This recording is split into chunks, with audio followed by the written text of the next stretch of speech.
نجاشی کے دربار میں حضرت جعفر رضی اللہ تعالیٰ عنہ نے مکے سے آئے ہوئے لوگوں سے 3 سوال کیے۔ پہلا سوال یہ تھا کہ بادشاہ ان سے پوچھئے کیا ہم غلام ہیں کسی کے جو بھاگ کر آ گئے ہیں کہ جس کی وجہ سے یہ ہمیں یہاں سے آ کر لے جانا چاہتے ہیں۔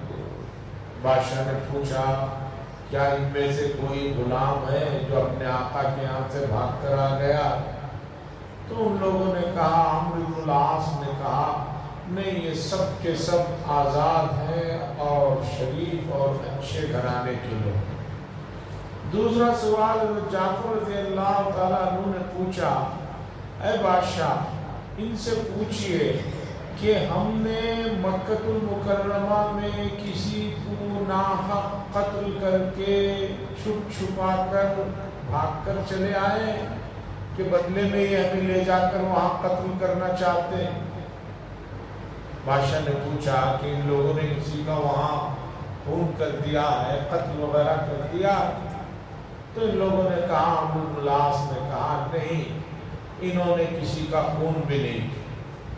تیسرے نمبر پر انہوں نے پوچھا عمرو بن العاص سے حضرت جعفر رضی اللہ تعالیٰ عنہ نے کہ بادشاہ ان سے پوچھئے کہ ہم نے مکے میں کسی کا ناحق مال غصب کر کے چوری کر کے ڈاکہ ڈال کر لے کر آ گیا ہوں کہ یہ ہمیں واپس لے جا کر اس کا بدلہ اور سزا دینا چاہتے ہیں۔ بادشاہ نے پوچھا کیا انہوں نے کسی کا کوئی مال وغیرہ لوٹ لیا ہے، غصب کر لیا؟ تو عمرو بن العاص نے کہا کہ نہیں، انہوں نے کسی کا مال بھی نہیں۔ تو پھر حضرت جعفر رضی اللہ تعالیٰ عنہ نے پوچھا کس حق سے یہ ہمیں یہاں سے زبردستی لے جانے کے لیے آئے؟ نہ خون کیا ہے، نہ غلام ہے، نہ کسی کا مال لیا۔ اس کے بعد مکے سے ہی آئے ہوئے 2 لوگ مایوس ہو کر لوٹ گئے۔ پھر یہ صحابہ بہت عرصے تک وہاں پر رہے، یہاں تک کہ رسول اللہ صلی اللہ علیہ وسلم مدینہ ہجرت فرما گئے۔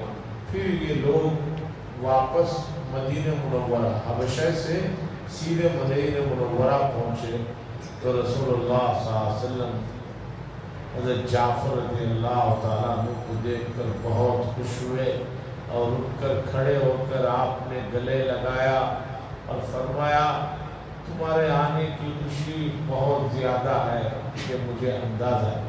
اور جب یہ لوگ مدینہ جانے کا ارادہ کیے تو نجاشی بادشاہ نے ان لوگوں کو سفر کا پورا سامان، تحفے، تحائف اور یہاں تک اس نے کہا کہ آپ جا کر میرا سلام اپنے نبی سے کہیے اور کہیے کہ میں گواہی دیتا ہوں اللہ کے سوا کوئی معبود نہیں اور محمد اللہ کے رسول ہیں صلی اللہ علیہ وسلم۔ یہ صحابہ مدینہ پہنچے، بہت عرصے کے بعد حبشہ میں رہ کر اور حضور صلی اللہ علیہ وسلم کو یہ سب احوال سنائے اور نجاشی کا ایک قاصد بھی آیا تھا، اس نے بھی رسول اللہ صلی اللہ علیہ وسلم کے سامنے پیش ہو کر کہا آپ پوچھ لیجئے آپ کے صحابہ کو ہماری طرف سے کسی بھی قسم کی کوئی تکلیف پہنچی ہو؟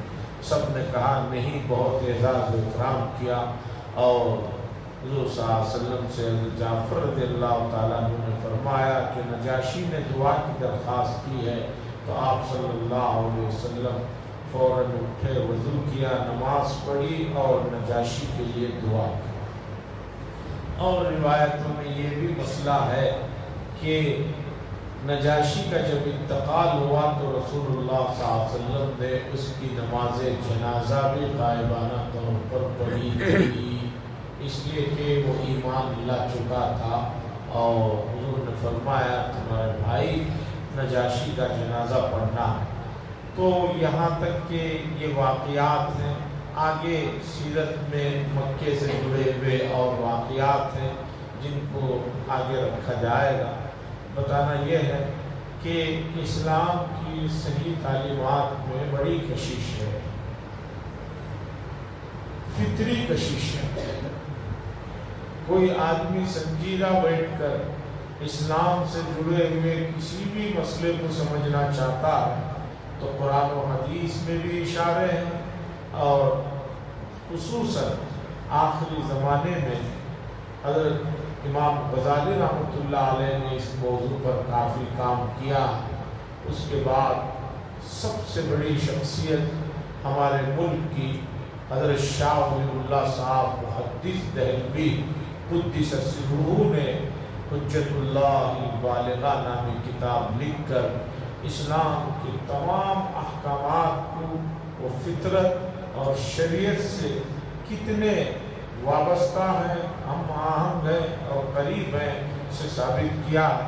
ہمیں ضرورت ہے کہ ہم جس مذہب کے پیروکار ہیں اس مذہب کے لیے روزانہ تھوڑا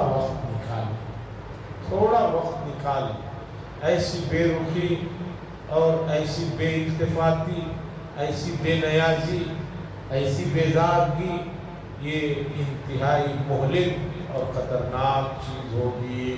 الحمدللہ رب العالمین، اللہم صل علی سیدنا شفیعنا نبینا حبیبنا مولانا محمد بارک وسلم۔ اللہم انت السلام ومنک السلام وتبارکت یا ذا الجلال والاکرام۔ اللہم ارزقنا علم التوحید وعمل الاخلاص وحسن الخاتمہ۔ اللہم حوالينا ولا علينا، اللهم حوالينا ولا علينا۔ صلی اللہ تعالی وسلم على خیر خلقه محمد وعلى آله وصحبه أجمعين، والحمد لله رب العالمين۔